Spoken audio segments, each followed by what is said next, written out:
I think all this violence that we see on the streets, that we have been seeing on the streets for the last 1 week or more, is very unwarranted.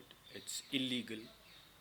I say it is illegal because protests that they claimed to be peaceful were not peaceful.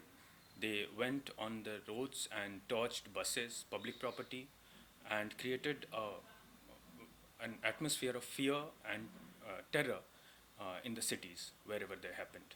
So that is why I say that this is very unfortunate that people are on the roads and they are protesting against something that they have not actually read, because this act is not at all controversial, it is not at all discriminatory, and it is not at all unconstitutional.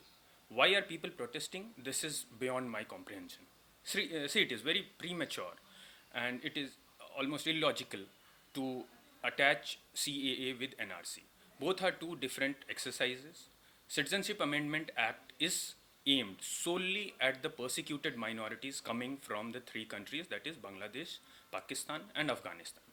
Indian citizens, whether Hindus or Muslims or Christians or Sikhs or anyone, nobody is affected by the Citizenship Amendment Act. Neither are they affected by the NRC, for which people are protesting, but they don't know that the rules for NRC have not been framed. The government has not come up with a pan-India NRC policy yet. Why are people protesting then? Why are they afraid of NRC? They are saying that Assam they are taking the Assam model as it. But one has to understand that Assam has a background for it. It is a result of the Assam Accord. It is a result of the Congress's policy dating back to 1985, where they signed a document and then they said that NRC would be applicable in 2000. And recently, in the Supreme Court ordered for an NRC to be conducted in the state of Assam. Where is BJP in all these things? Why are protests happening now when this exercise dates back to 1980s and the Supreme Court ordered it long back to be for this exercise to be taken in the state of Assam? So Assam should not be an example for the Pan-India NRC, because that's an entirely different thing. It has a historical background. For Pan-India NRC, there is no rule framed as such, and the government, I don't know what the government's policy would be for the NRC. And you have to understand that any policy that is discriminatory against the citizens or anyone, any person in the country, that would be struck down by the court if that is discriminatory. Why are people so aggrieved by it? They are aggrieved by something that does not exist, that the papers for which do not exist.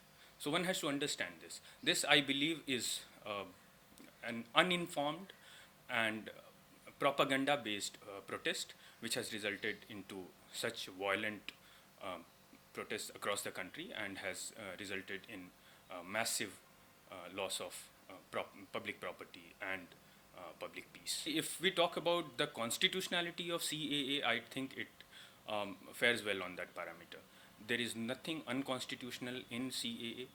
The parliament has a right to frame a law, and even under Article 14, they will pass the test of constitutionality and non-discrimination, because they have to create a separate class of people, and then a division can be made on the basis of which, and that should be should be meeting with the object of the act, and there should be an intelligible difference here. So when you make a reasonable classification, it is not hit by Article 14.